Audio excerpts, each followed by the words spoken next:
আসসালামু আলাইকুম। আপনারা জানেন আমি সৈয়দা অনন্যা ফারিয়া, আইন ও বিচার বিভাগ ৪৯তম আবর্তন, জাহাঙ্গীরনগর বিশ্ববিদ্যালয়ের একজন নিয়মিত শিক্ষার্থী এবং আসন্ন জাকসু নির্বাচনে কেন্দ্রীয় সংসদে সাধারণ সম্পাদক পদে স্বতন্ত্র পদপ্রার্থী হিসেবে নির্বাচনে প্রার্থিতা জন্য অংশগ্রহণ করেছিলাম।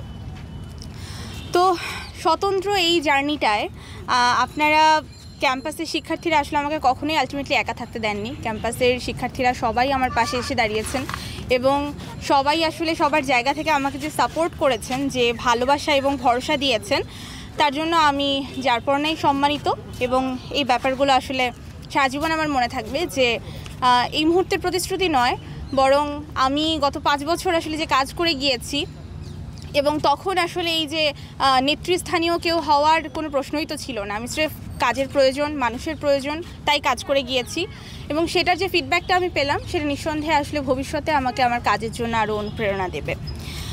তো যে বিষয়ে সংবাদ সম্মেলন তা হলো যে জাকসু নির্বাচনের সামগ্রিক পরিস্থিতি বিবেচনায় আমার কাছে মনে হয়েছে যে এই জাকসুটা আসলে সামনের দিনে জাহাঙ্গীরনগরের ভাগ্য নির্ধারণ করতে যাচ্ছে।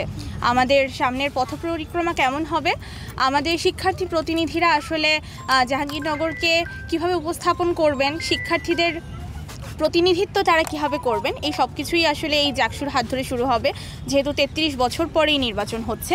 তো সেই জায়গায় এই জাকসুতে জেন্ডার ইকুয়ালিটি, মহান ৭১ এবং অপরাজেয় ২৪-এর প্রশ্নে যারা ব্যর্থহীন তাদের ঐক্যবদ্ধ হওয়াটা ভীষণভাবে জরুরি। এটা আসলে আমার শুরু থেকেই মনে হয়েছে এবং আপনারা তো জানেন আমি বিভিন্ন কথায় এটা আপনাদের কাছে সবসময় আসলে ফ্রাঙ্কলি বলেছি যে আমার কাছে মনে হয়েছে ক্যাম্পাসের ভালোর জন্য সমতার যে মতাদর্শ এবং ৭১ এবং ২৪ দুটোকেই স্বীকার করে নেওয়া এটা ভীষণভাবে গুরুত্বপূর্ণ।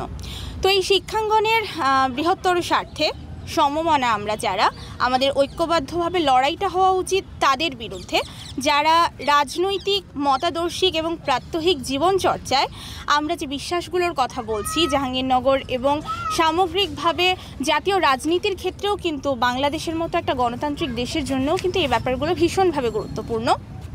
তো এই প্রশ্নে যারা আসলে আপোষের চিন্তা রাখে কিংবা একমত নয়, আমাদের ঐক্যবদ্ধ হওয়া উচিত তাদের বিপক্ষে। তো সেই জায়গায় আমি ৭১ এবং ২৪-এর পক্ষে, নারী পুরুষ সমতার পক্ষে এবং সর্বোপরি সম্প্রীতি এবং সাংস্কৃতিক জাহাঙ্গীরনগরের পক্ষে সম্মিলিত ঐক্যের ডাক দিচ্ছি এবং সমমেরুর এই সম্মিলিত ঐক্যের স্বার্থে আমি আমার নির্বাচনী প্রার্থিতা প্রত্যাহার করে নিচ্ছি। আমি দৃঢ়ভাবে বিশ্বাস করি যে এই ক্যাম্পাসে আমরা বিভিন্ন মানুষ ব্যক্তি স্বাতন্ত্র্য নিয়েই বেঁচেছি এবং এটাই জাহাঙ্গীরনগরের সবচেয়ে বড় সৌন্দর্য। এখানে আমরা সবাই নানা মত, নানা বিশ্বাসে আলাদা হতে পারি, কিন্তু যে কোনো উগ্রবাদিতা বা সাংস্কৃতিক আগ্রাসনের বিরুদ্ধে জাহাঙ্গীরনগর আসলে সবসময়ই এক, সবসময়ই ইউনাইটেড। তো আমি অঙ্গীকার করছি যে সাপোর্ট, যে ভালোবাসা এবং যে বিশ্বাস আমি সবার কাছ থেকে পেয়েছি, আমি আসলে সেটার অমর্যাদা কখনোই করব না এবং শিক্ষার্থীদের কল্যাণে আমি আসলে মাঠে থেকে যাব। আমাকে সবসময় আপনারা পাবেন শিক্ষার্থীদের ভোকাল হিসেবে এবং আবারও আমার পাশে যারা এসে দাঁড়িয়েছিলেন এবং অনলাইন মিডিয়ায়, ক্যাম্পাসের বাইরে বহু মানুষ আসলে নিজ নিজ জায়গা থেকে আমার প্রতি সমর্থন জানিয়ে পাশে এসে দাঁড়িয়েছেন, আমি তাদের সবার প্রতি আরেকবার কৃতজ্ঞতা জানিয়ে আমার মূল বক্তব্য এখানেই শেষ করছি।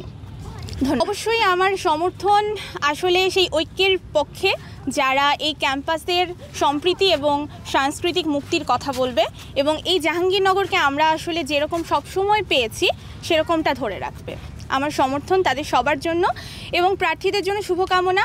আমি আশা করি জাহাঙ্গীরনগরের এই জাকসু নির্বাচনে যারা প্রার্থিতা তুলেছেন এবং যারা আসলে প্রতিনিধি নির্বাচন করবেন, সবাই মিলে আমরা একটা স্বচ্ছ জাকসু নিশ্চিত করব।